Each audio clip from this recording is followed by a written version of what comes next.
नमस्ते दोस्तों, मैं गणेश फिर से एक बार स्वागत करता हूँ आपका हमारे channel up to date with Ganesh में। दोस्तों, आज की वीडियो इंजीनियरों के लिए बहुत ही स्पेशल होगी क्योंकि आज हम जानेंगे आईएएस यानी कि इंडियन इंजीनियरिंग सर्विसेज, जिसका नाम बदल के अभी ईएससी हो गया है, इंजीनियरिंग सर्विस एग्जामिनेशन। इस एग्जाम के पैटर्न, सिलेबस को पूरे डिटेल में आज की वीडियो में हम जानेंगे। तो वीडियो को बिना स्किप करे एंड तक जरूर देखिए, क्योंकि अगर आप स्किप करें तो हो सकता है कि आप कुछ इंपॉर्टेंट डिटेल मिस कर जाओ, क्योंकि आपको तो पता है कि हाफ नॉलेज इज डेंजरस। तो इससे अच्छा है कि आप पूरी वीडियो एंड तक जरूर देखिए ताकि आपकी कोई भी इंपॉर्टेंट चीज मिस ना हो। दोस्तों, आप हमें अदर सोशल मीडिया अकाउंट पर भी फॉलो कर सकते हैं, जैसे कि ट्विटर, फेसबुक, इंस्टाग्राम और टेलीग्राम पे भी @uptodatewithganesh पे। दोस्तों, बिना किसी टाइम वेस्ट किए चले आज की वीडियो शुरू करते हैं। दोस्तों, आईएएस एग्जाम 3 स्टेजेस में होती है, जिसका एग्जाम पैटर्न आज हम जानेंगे। तो पहले स्टेज में प्रीलिमिनरी एग्जामिनेशन होती है, जो कि टोटली ऑब्जेक्टिव टाइप रहती है। एमसीक्यूज क्वेश्चन रहते हैं। 500 मार्क के लिए टेस्ट होती है। पेपर 1 होता है, पेपर 2 होता है। पेपर 2 200 मार्क्स और पेपर 2 300 मार्क्स के लिए होता है। जो सेकंड स्टेज है उसमें मेंस एग्जामिनेशन होती है, जो कन्वेंशनल टाइप यानी कि रिटन टेस्ट होती है, जो 600 मार्क्स की रहती है। पेपर 2 और पेपर 1 दोनों ही 300 मार्क्स के होते हैं। और थर्ड स्टेज में पर्सनैलिटी टेस्ट होता है, जो कि 200 मार्क्स का होता है, जो आपको क्रैक करना होता है, तभी आप सिलेक्ट हो पाते हो। दोस्तों, ये था एग्जाम पैटर्न। अब इसको और डिटेल में जानते हैं। दोस्तों, स्टेज 1 में जो प्रीलिमिनरी एग्जामिनेशन होती है उसके लिए नेगेटिव मार्किंग भी होती है 1/3 की, और जो सब्जेक्ट रहते हैं उसको पेपर 1 पेपर 2 में डिवाइड किया गया है। पेपर 1 जो कि जनरल स्टडीज का होता है और इंजीनियरिंग एप्टीट्यूड भी होता है, वो 2 घंटे का रहता है 200 मार्क्स के लिए, और 3 घंटे के लिए मैकेनिकल इंजीनियरिंग और जो भी ब्रांच होगी, जैसे कि civil engineering, electrical, electronics and telecommunication, इन जैसे ब्रांच के रिलेटेड क्वेश्चन आते हैं पेपर 2 में। 3 घंटे के लिए 300 मार्क का, टोटल 500 मार्क का पेपर रहता है। और आगे देखते हैं कि नेक्स्ट क्या होगा। मेंस एग्जामिनेशन के लिए भी आपको 2 पेपर देने पड़ते हैं, पेपर 1 पेपर 2, जो कि रिलेटेड ब्रांच से ही रहते हैं क्वेश्चन। पेपर 2 और पेपर 1 दोनों ही 3 घंटे के लिए 300 मार्क्स के लिए रहते हैं और 600 मार्क्स टोटल रहते हैं। मेंस एग्जामिनेशन टोटल रिटर्न रहती है दोस्तों, तो आपको रिटर्न टेस्ट के लिए बहुत ही तैयारी अच्छी खासी करनी पड़ती है। अगर आप अच्छे से प्रैक्टिस ना करें तो हो सकता है आपको मेंस में स्कोर ना आए, तो आपको मेंस में अच्छी तैयारी करनी होगी। जनरल स्टडीज और इंजीनियरिंग एप्टीट्यूड का जो सिलेबस है वो सभी ब्रांच के लिए सेम होता है, कॉमन टू ऑल कैंडिडेट, जिसमें आता है national international current affairs related to social, economic and industrial development, और लॉजिकल और रीजनिंग एप्टीट्यूड होगी, इंजीनियरिंग मैथमेटिक्स, न्यूमेरिकल एनालिसिस होगा, आपकी जो general drawing, design, important safety rules वो होंगे, क्वालिटी कंट्रोल, कंस्ट्रक्शन, मेंटेनेंस, इन जैसी चीजें होगी, और इन्वायरमेंट रिलेटेड होगी, जैसे energy conservation, population, pollution, degradation, climate change, basic project management हो गया, मटेरियल साइंस और इंजीनियरिंग हो गया, information and communication technology related भी होगा कि आप किस तरह से इसको यूज कर रहे हैं अभी, और इथिक्स, वैल्यू इंजीनियरिंग भी होगा। तो इन जैसे कुछ टॉपिक वो कॉमन होंगे और आपको अच्छे खासे पढ़ने पड़ेंगे। तो दूसरा पेपर है, उसके लिए क्या टॉपिक होंगे वो देखते हैं। दोस्तों, जैसे कि मैंने बताया, प्रीलिम टेस्ट में आपको एक एप्टीट्यूड टेस्ट और दूसरा ब्रांच रिलेटेड टेस्ट क्वालिफाई करना पड़ता है। आज हम मैकेनिकल इंजीनियरिंग के सिलेबस को पूरे डिटेल में जानने वाले हैं। अगर आप किसी और ब्रांच यानी कि सिविल, इलेक्ट्रिकल या एनटीसी से बिलोंग करते हो तो ऊपर दे आई बटन पर क्लिक करके आप उसका भी सिलेबस दे सकते हो। हमने सब ब्रांच के लिए सिलेबस यहाँ पे वीडियो बनाए रखी है।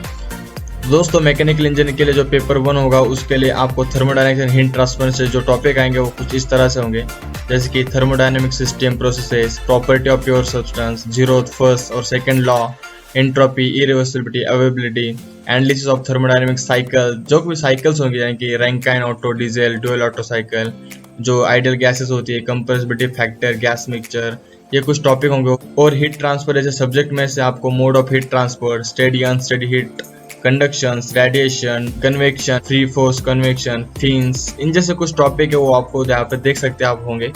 दोस्तों, मैं सिलेबस की जो पीडीएफ है वो डिस्क्रिप्शन बॉक्स में भी दे दूंगा। आप चाहे तो हमारे टेलीग्राम चैनल पर ज्वाइन कीजिए, वहाँ पे आपको पीडीएफ मिल जाएगी। मैंने टेलीग्राम चैनल की लिंक डिस्क्रिप्शन बॉक्स में दे दी है।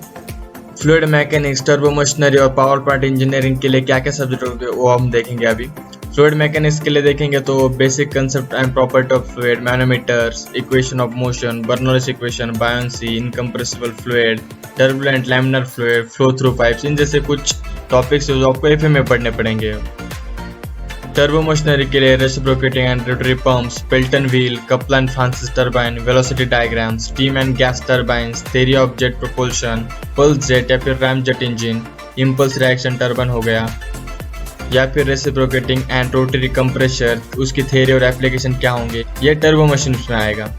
पावर प्लांट इंजीनियरिंग में तो आपको पता है कि Rankine Brayton cycle with regeneration and reheat, fuels and their property, fuel gas analysis, boiler, steam turbines and other power plant components like condenser हो गया, air injector, electrostatic precipitator and cooling tower with their theory and design, type and application, इन जैसे topics को आपको अच्छे खासे से पढ़ना पड़ेगा। दोस्तों आप जो अगर तैयारी कर रहे हो तो बहुत ही अच्छे से करिए ताकि आपका सिलेक्शन जल्दी हो जाए। अगर आप टाइम पास के लिए दे रहे हो तो बिल्कुल मत दीजिए, क्योंकि ये टाइम पास से नहीं होता है, आपको एक डेडिकेशन देना पड़ता है टेस्ट के लिए। तो देखते हैं आगे क्या क्या सिलेबस है। IC engine, refrigeration and air conditioning के लिए क्या क्या सिलेबस होगा मैं आपको बताऊंगा अभी। एसआईसीआई इंजन हो गया, कंपोनेंट, उसके परफॉर्मेंस कैरेक्टरिस्टिक, उसकी testing, fuel, emission control, emission, VCC, refrigerant and working cycles, compressor, condenser, यानी कि टोटल रेफ्रिजरेशन रिलेटेड जो कंपोनेंट है उसका जो फैक्टर्स से आपको अच्छा से पढ़ने पड़ेंगे। उसके बाद वेपर एब्जॉर्प्शन और वेपर जेट सिस्टम हो गया, थर्मो इलेक्ट्रिक और वर्टेक्स ट्यूब रेफ्रिजरेशन, ये कुछ other type of refrigeration system से वो आपको पढ़ने पड़ेंगे। साइक्रोमेट्रिक प्रॉपर्टीज हो गया, comfort chart, load calculation, heat pumps, ये सब आपको पढ़ना पड़ेगा IC engine, refrigeration and air conditioning में। फिर आता है रिन्यूएबल सोर्स ऑफ एनर्जी, इसमें आपको सोलर रेडिएशन और फ्लैट प्लेट और फोकसिंग कलेक्टर जो कि सोलर रेडिएशन एब्जॉर्ब करने के लिए यूज होते हैं, उसका अच्छे खासा मटेरियल कौन सा होगा, परफॉर्मेंस क्या होगा पढ़ना पड़ेगा। Solar thermal energy storage, application, the heating cooling power generation और solar photovoltaic conversion, harness of wind energy, biomass and tidal energy methods, application, working of fuel cells, ये कुछ टॉपिक्स है जो आपको रिन्यूएबल सोर्स ऑफ एनर्जी में पढ़ने पड़ेंगे। दोस्तों अगर आपने सब्सक्राइब नहीं किया है अभी चैनल को तो अभी जाके सब्सक्राइब कर दे ताकि आप भी रह सके हमारे तरह up to date with Ganesh. तो दोस्तों बिना स्किप करे वीडियो को देखिए और लाइक भी कर दीजिएगा। दोस्तों प्रीलिम्स की बात तो हो गई, अगर प्रीलिम्स के बाद देखिए मेंस में आपको पेपर 1 पेपर 2 होगा जो कि टोटली इंजीनियरिंग बेस होगा। तो मैकेनिकल इंजीनियरिंग के लिए पेपर 1 के लिए जो था मैंने सिलेबस बताया वो तो होगा ही, यानी कि उसके साथ आपको और भी कुछ सब्जेक्ट है वो पढ़ने पड़ेंगे, यानी कि एज अ पेपर 2। तो उसमें क्या क्या आएगा, तो उसमें आएगा इंजीनियरिंग मैकेनिक, इंजीनियरिंग मैकेनिक्स में आएगा analysis of system of forces, friction, centroid and centre of gravity, dynamics, stresses and strain, compound stresses and strains, bending movement, shearing force diagram यानी कि SFD BMD, theory of bending stresses, slope, deflection and thin thick cylinder spheres, इन जैसे topics को। Engineering materials में देखेंगे तो basic crystallography, alloys and phase diagram, heat treatment, ferrous non ferrous metal, non metallic metal, basics of nano material हो गया, mechanics property of testing, corrosion prevention control, ये जैसे टॉपिक को आपको इंजीनियरिंग मटेरियल्स में पढ़ना पड़ेगा दोस्तों। और ये भी अच्छे खासे पढ़ ले, ऊपर से ना पढ़े ताकि आप अच्छे स्कोर पा सके एग्जाम में। उसके बाद आता है डिज़ाइन ऑफ मशीन एलिमेंट। दोस्तों ये कुछ लोगों के लिए थोड़ा डिफिकल्ट टॉपिक होता है क्योंकि इसमें डिज़ाइन आता है, कुछ लोगों के लिए इजी टॉपिक भी होता है। उसमें देख लेते क्या क्या आएगा, design for static and dynamic loading, failure theories, fatigue strength and SN diagram, principle of design of machine element such as riveted, welding and bolted joints, shafts, spur gears, यानी कि टोटल गियर्स आपको भी पढ़ने पड़ेंगे। Total नहीं, कुछ limited होता है, वही आप पढ़ लेंगे तो भी बहुत हो जाएगा। Rolling, sliding, contact bearings, brakes and clutches and flywheels, इन जैसे टॉपिक अगर आप पढ़ लोगे तो आप बहुत ही अच्छा स्कोर पा सकते हो। उसके बाद आगे देखते हैं दोस्तों मैकेनिज्म्स एंड मशीन में जो भी टॉपिक आएंगे वो कुछ इस तरह से होगी, जैसे कि type of kinematic pair, mobility, inversion, kinematic analysis, velocity and acceleration, ये जो बहुत ही ज़्यादा टॉपिक्स है दोस्तों कुछ तो मैं यहाँ पे डिटेल दे रहा हूँ। और टेलीग्राम चैनल की लिंक मैंने डिस्क्रिप्शन बॉक्स में दे दी है, जहाँ पे जाके आप टेलीग्राम चैनल ज्वाइन करें, वहाँ पे PDF भी अवेलेबल है। और दोस्तों मैन्युफैक्चरिंग और इंडस्ट्रियल मेंटेनेंस इंजीनियरिंग में देखेंगे तो आपको दिखेगा metal casting, metal forming, metal joining, metal यानी कि टोटल मशीनिंग प्रोसेस होगी। यहाँ पे टूल्स रिलेटेड कुछ टर्मिनोलॉजी होगी, टूल रिलेटेड कुछ एग्जांपल्स होंगे, यहाँ पे प्रोडक्शन प्लानिंग होगी, CPM पर्ट जैसी, और कुछ reliability, failure analysis, machine vibrations, और उसके साथ NDT technology in condition monitoring और wear tears and wear debris analysis, जैसे कुछ टॉपिक्स यहाँ पे आपको पढ़ने पड़ेंगे जो कि manufacturing, industrial and maintenance engineering में आते हैं। And last but not the least mechatronics and robotics. दोस्तों microprocessor, microcontroller, architecture of programming, input output, computer interfacing, programmer logic controller और sensors, actuator, piezometric accelerator, optical encoder, resolver, और pneumatic and hydraulic actuators, stepper motor, control system, servo motor, mathematical modelling of physics system, control signal, controllability and observability of robotic classification. यानी कि total robotics और mechatronics related यहाँ पे terminology आई है और जैसे topics आपको पढ़ने पड़ेंगे। और टोटल देखेंगे दोस्तों तो पूरा इंजीनियरिंग का टॉपिक या फिर पूरा इंजीनियरिंग का सिलेबस ही आपको पढ़ना पड़ेगा।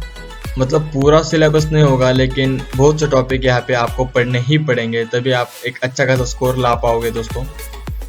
तो दोस्तों ये सारी जानकारी थी IAS एग्जाम के सिलेबस और पैटर्न के बारे में। आई होप आपको ये वीडियो बहुत ही हेल्पफुल लगी होगी। अगर आपकी कुछ क्वेरी डाउट होंगे तो आप कमेंट सेक्शन में ज़रूर बताइए। जैसे मैंने बताया कि PDF जो सिलेबस की PDF है वो टेलीग्राम चैनल पे है, लिंक डिस्क्रिप्शन बॉक्स में दी गई है। और आप हमें अदर सोशल मीडिया अकाउंट पे भी फॉलो कर सकते हैं, ट्विटर, फेसबुक, इंस्टाग्राम। और अभी तक आपने सब्सक्राइब नहीं किया तो अभी सब्सक्राइब कर दो, लाइक कर दो, वीडियो को ज़्यादा से ज़्यादा शेयर करो ताकि आपके दोस्त भी फ़ायदा उठा सकें। और दोस्तों हम आपके लिए नए नए अप टू डेट अपडेट्स लाने की कोशिश करते हैं, तो आप भी हमें ज़रा सपोर्ट दिखाइए, एक लाइक कर दें, सब्सक्राइब भी कर दें। तो चलिए दोस्तों मिलते हैं नेक्स्ट वीडियो में नए अपडेट के साथ। जय हिंद।